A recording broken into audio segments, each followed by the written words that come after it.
जाना जाता है कॉन्सेप्ट को लेते हैं कि मैं एक नाम बोलूँगा और या उसका कोई कॉन्सेप्ट बोलूँगा, उस आदमी का तुरंत नाम बोलना है कि आदमी।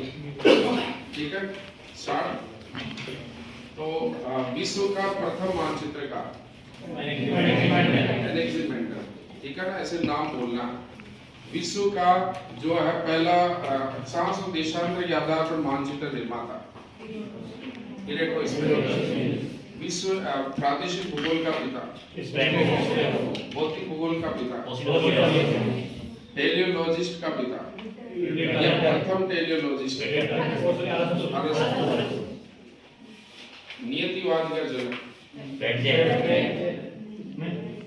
नियतिवाद का जनक रेडजेल, नियतिवादी चिंतन जो था रेडजेल, संभववाद का पिता लास। ओके, तो प्रादेशिक भूगोल की नींव, आधुनिक आधुनिक भूगोल का पिता या अलग अलग आए तो एक को बोलना है। आधुनिक भूगोल का पिता, फ्रांस में मानव भूगोल का पिता लास। संभववाद शब्द का जनक, संभववाद शब्द का जो जनक या देने वाला जो था। इस तरह से उसकी जो बेस्ट नाउन जो है किन किन चीजों के उसमें जाना जाता है। आर्म चेयर जोग्राफर, प्रेक्षण और अनुसंधान, एक नाम बोलना, एक्सप्लेन नहीं करना, नाम बोलना, एक्सप्लेनेशन माइंड में होगा। जैसे प्रेक्षण और अनुसंधान करता है, दोनों ही हम बोल रहे हैं। अनुभाविक अनुसंधान करता, रीडर, अनुभाविक अनुसंधान जो लाइब्रेरी पर आधारित उसका कॉन्सेप्ट था। उसके बाद है जैसे फ्रांस का रीडर, जैसे स्थान कार्य और समाज का जनक रीप्ले सोसाइटी को आगे डेवलप किया था उसने, उसके कॉन्सेप्ट में अपन जाते हैं। उसके बाद जैसे किताबों को लेकर अपन बात करते हैं, जैसे किताबों में कोस्मोस,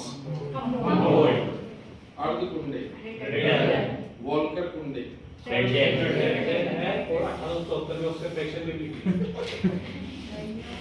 या रिटर्न भी है वोल्कर कुंडे।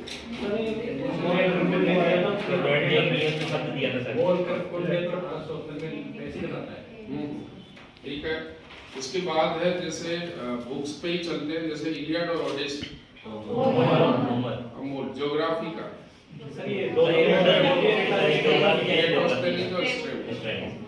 ठीक है, डिकारोग्राफिया, डिकारोग्राफिया और कोस्मोग्राफी तो ठीक है। वेरी प्लस, जस्ट पीरियडस, अल्मागस, मनगढ़ंत कहानीकार,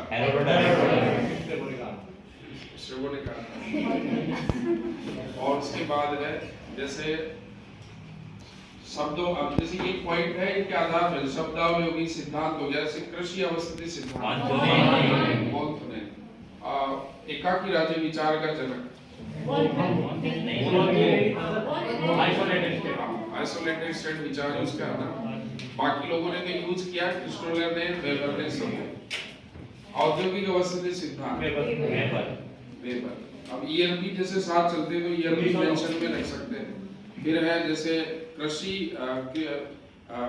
केंद्र स्थल सिद्धांत, क्रिस्टोलर ने दिया 1923। ये अवस्थिति जो नेक्स्ट थ्योरी में जब आता है उस तरह के कॉन्सेप्ट डेवलप होते हैं थ्योरी शब्दों में। जैसे महाद्वीप और महासागरों की उत्पत्ति किताब किसकी है? The origin of continent ocean, Panthalassa, इसी ने दिया था। क्रेटोजन, होबर ने दिया था, जर्मन का जो एंटिक्लो,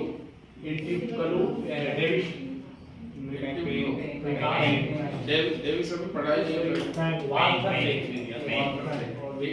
जर्मन शब्द।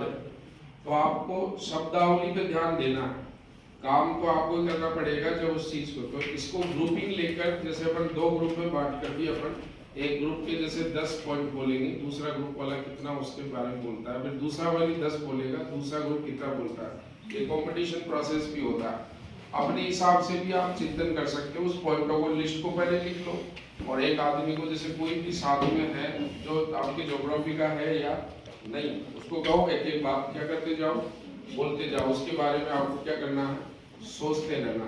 जब इस तरह की कॉन्सेप्ट को डेवलप करेंगे तो ये ज्योग्राफर इनकी एक एक चीज है, जैसे जैसे रीडर का नाम ले तो कोई एक चीज जिससे उसको जानते हो, यानी टेलियोलॉजिस्ट, आर्मचेयर ज्योग्राफर, आनुभाविक अनुसंधान करता, जैसे हम बोल प्रेक्षण अनुसंधान करता, एग्नोस्टिक ज्योग्राफर, कॉस्मोस का लेखक, कॉस्मोग्राफी शब्दावली थी, इसकी कॉन्सेप्ट है जैसे सृजा एक आत्मा एक जीवन, ठीक है ना, सृष्टि वर्णन ऐसी बातें लिखी इसमें।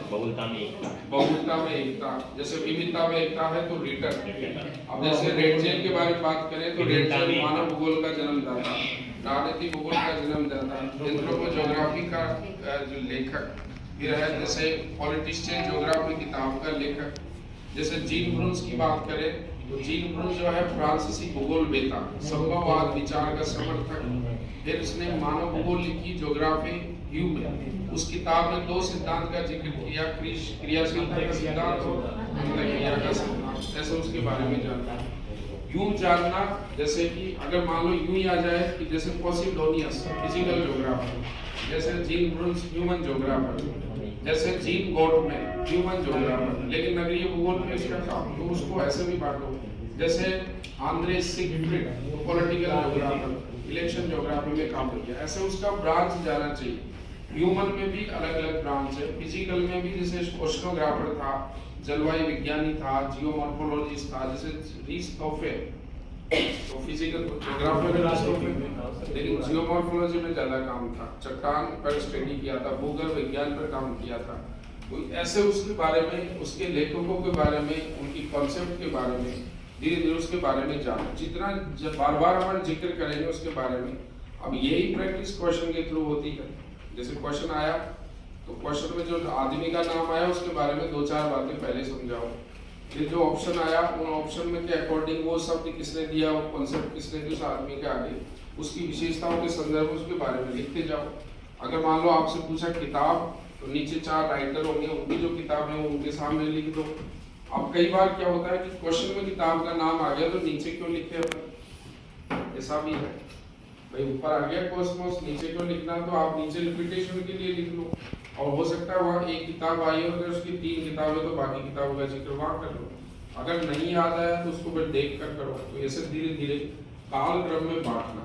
जैसे मान लो अगर मैंने क्वेश्चन ये पूछा कि अल्फ्रेड हेटनर, तो इनमें से कौन से काल में फिट होगा, समय काल। अल्फ्रेड हेटनर 17वीं सदी, 18वीं सदी, 19वीं सदी, 20वीं सदी या 21वीं सदी। तो अल्फ्रेड हेटनर 20वीं सदी है, 19वीं या 20वीं? हाँ, तो 20वीं या 20वीं सदी में। भाई पहला तो एजुकेशन का टाइम तो उसका 19वीं में चला गया, और जो कंट्रीब्यूशन का टाइम था वो 20वीं सदी का भूगोल भी था। जैसे कोई 1905 तक आ गया तो वो तो सारा ही 19वीं में, और जो 1905 1930 तक गया, 1960 तक उसका कंट्रीब्यूशन है, तो ज्यादा काम कौन सी सदी में हुआ उसका, 20वीं। जैसे वान थुनेन ने थ्योरी दिया था कृषि अवस्थित क्षेत्र, कौन सी सदी में आया था, 18वीं में, 20वीं में, 19वीं में या 17वीं में? 19वीं में था, 1750 में सर्वाधिक योगदान उसका 1836 ईयर का थ्योरी का कंट्रीब्यूशन अलग, जैसे 20 में कैसे समझो 1826 ईयर है तो सदी कौन सी होगी, 19। अब दूसरा क्वेश्चन, डेविस ने थ्योरी दी थी, आगे आएगा अमेरिकन, उसने 1899 में थ्योरी दी, 1899। फिर 1905 में भी एक थ्योरी दी थी उसने, शुष्क अवर्धन चक्र, और 1899 में दिया था उसने अवर्धन चक्र का सिद्धांत। तो 1899 वाला तो 19वीं सदी में और 1905 वाला 20वीं सदी में, आदमी एक ही है। तो आपको जब थ्योरी की बात, उसका कंट्रीब्यूशन तो ऐसा माना जाएगा कि ज्यादा काम कहां तक किया, वो सदी तो उससे चलेगी, लेकिन थ्योरी का तो ईयर है। जैसे वेगनर ने थ्योरी दी 1912 में, ठीक है ना, कि 19वीं सदी का 20वीं सदी का क्या है प्रारंभ, ठीक है। अगर उसने थ्योरी दी 1899 में, इसका मतलब है 19वीं सदी का अंतिम समय, 20वीं में प्रवेश हुआ। वो आदमी का कंट्रीब्यूशन 1905 1910 तक हो सकता है, लेकिन थ्योरी किस ईयर में आई उसके हिसाब से उसको बताना। थ्योरी का भी उसकी ईयर से, जैसे 1933 में आया थ्योरी क्रिस्टोलर का, तो कौन सी सदी है? 20वीं सदी में आया। अब 20वीं सदी में भी वो दो हिस्से कर सकता है, प्रारंभ में, मध्य में या अंतिम में। ऐसे भी प्रारंभ या पूर्वार्ध या उत्तरार्ध। तो पूर्वार्ध होता है 50 से 0 से 50 तक का समय, और उत्तरार्ध होता है 50 से, और बीच का समय अगर लेगा वो तो 40 से 60-70 का एरिया क्या रहता है? मध्य शताब्दी वाला, मध्य सदी का ईयर कहलाता है। फिर जब अपन 20वीं सदी में आ जाते हैं तो फिर आपके कॉन्सेप्ट और बदलेगा, जैसे दशक बोलेगा फिर वो, जैसे 1970 का दशक, 70 का दशक, 80 का दशक, 90 का दशक, या पूरा जो 100 का दशक है। तो 70 का दशक का मतलब है यानी 1961 से लेकर 1970 तक का समय, और 80 का दशक है 1971 से लेकर 1980 का समय। तो जैसे कोई थ्योरी 1963 में आई तो कौन से दशक में आई? 70 के दशक में। जैसे मात्रात्मक क्रांति आई बर्टर ने प्रस्तुत की थी 1963 में, क्वांटिटेटिव रिवॉल्यूशन ज्योग्राफी किताब लिखकर। तो ये कौन से दशक में मात्रात्मक क्रांति भूगोल में आई? तो 1970 का दशक। उसमें भी प्रारंभ और अंतिम भी लिख सकता है कि प्रारंभ में आई या अंतिम में आया। तो उसका ईयर के कॉन्सेप्ट में उसकी किताब या कोई पब्लिकेशन जब आया है उसके आधार पर तो लिखो इसमें। तो इसको भूलना नहीं, इसका टेस्ट भी आपका। अब आपका जो